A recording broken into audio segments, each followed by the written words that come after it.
Hi, students, and welcome to today's lesson. I'm Mrs. Levine. Today, we will explore the question, what happens when multiple forces act on an object at the same time? Are you ready? Grab your pencil and your science journal and let's get started. Imagine that you're at the park on a beautiful day. Hey, look at those dogs over there playing with a toy. Both dogs are pulling on opposite sides of the toy. What do you think will happen next? Maybe you think the dogs are about the same size, so they will pull the toy with forces that are about the same strength. Or maybe one of the dogs will pull really hard and pull the toy out of the other dog's mouth. Predicting what will happen next is a little difficult, since this photograph shows only one moment in time. You know what? This photograph reminds me of the Atwood machine with two cups attached to opposite sides of a block. How is the photograph similar to an Atwood machine with two cups? Go ahead and shout out your answer. Ah, yes, the dogs are pulling the toy in opposite directions, and the cups and strings attached to opposite sides of the block also pull in opposite directions. Do you notice anything else? Well, both dogs are pulling the toy, which means they are both exerting a force on the toy. In the Atwood machine, the strings both exert forces on the block. I wonder, what happens when multiple forces act on an object at the same time? We already have some experience using an Atwood machine from our previous lesson. This time, we will use an Atwood machine to explore how multiple forces acting on an object affect its motion. Are you ready to get started? Great, let's go. Look at this Atwood machine with two cups attached to opposite sides of the block. What do you think will happen if we add pennies to both cups? Shout out your answer. Great! I have some ideas too. Let's make a list of ways that we can explore how exerting forces on both sides of the block affects its speed or direction. We can add the same number of pennies to each cup, add a few more pennies to one cup than the other, and add many more pennies to one cup than the other. Awesome. We have an Atwood machine with two cups, one on each side. Each cup has 4 pennies in it. What do you think will happen to the motion of the block when I let go of the block? Let's watch the video clip to find out. Wow, let's draw what we saw in a force model. How should we show the forces exerted on the block? Let's draw 2 arrows, one for each string pulling the block. Both arrows should be the same length because the forces are equal. The block does not move when the same number of pennies are placed in each cup because the forces exerted by the strings on each side are the same strength. Great! What will happen if we add more pennies to one of the cups? Let's add 2 pennies to the cup on the left and 12 pennies to the cup on the right. Which string will exert more force? What will happen to the motion of the block when I let go of it? Let's watch this video clip to see what happens. Wow, adding more pennies to one of the cups causes the block to slide in that cup's direction. The string on that side exerts a stronger force on the block. How can we draw what we saw in this video clip? How can we represent the strength of a force in our model? Well, one of the strings exerted a stronger force on one side of the block, and the other string exerted a weaker force on the other side of the block. So, we can draw a longer arrow to represent a stronger force and a shorter arrow to represent a weaker force. Let's also add an arrow to show that the block moved in the direction of the stronger force.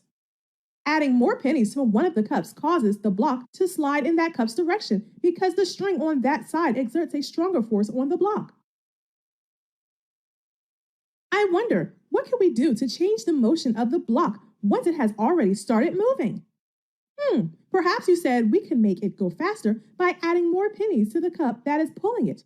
Or maybe you said we could add pennies to the opposite cup to make the block slow down or stop moving. Well, since the block is moving to the right, adding pennies to the left may cause the block to slow down or change direction. This time, I'm going to put 10 pennies in the cup on the right. Then once the block is moving, I'll add 1 penny to the cup on the left. I want you to observe the block to see whether the force exerted by the penny on the left changes the motion of the block. Are you ready? Whoa, what did you observe? Shout out your observation.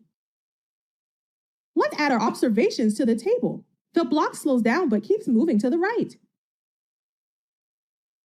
Let's watch another video clip. Once again, I'll add 10 pennies to the cup on the right, but this time, once the block begins to move, I'll add 25 pennies to the cup on the left. What do you think will happen to the motion of the block? Let's find out. Wow, what did you observe this time? Go ahead and shout out your observation. Let's write the block changes direction and moves to the left.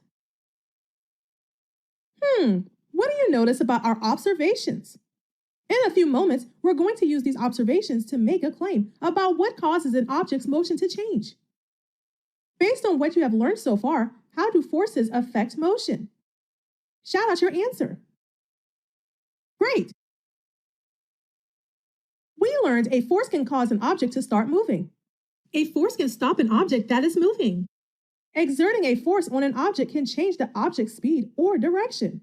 More than one force can be exerted on an object at the same time. When the forces acting on an object are the same strength, but in opposite directions, the object's motion does not change. How can we use what we learned to help us make an initial claim in response to the question, what happens when multiple forces act on an object at the same time? We can say when the force exerted on one side of an object is stronger than the force exerted on the other side, the object's motion changes. But what about an Atwood machine with the same number of pennies in both cups?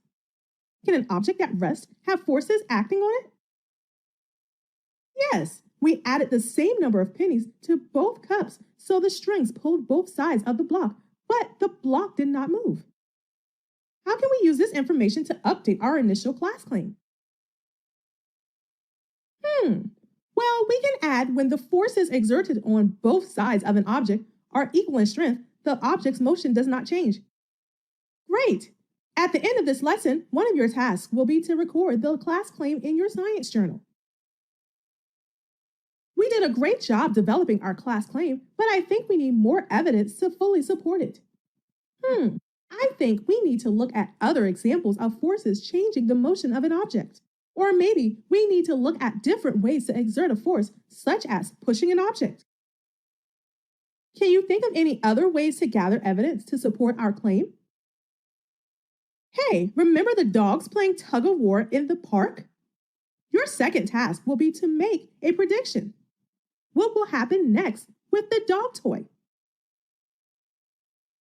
I've had so much fun using the Atwood machine to investigate the question, what happens when multiple forces act on an object at the same time?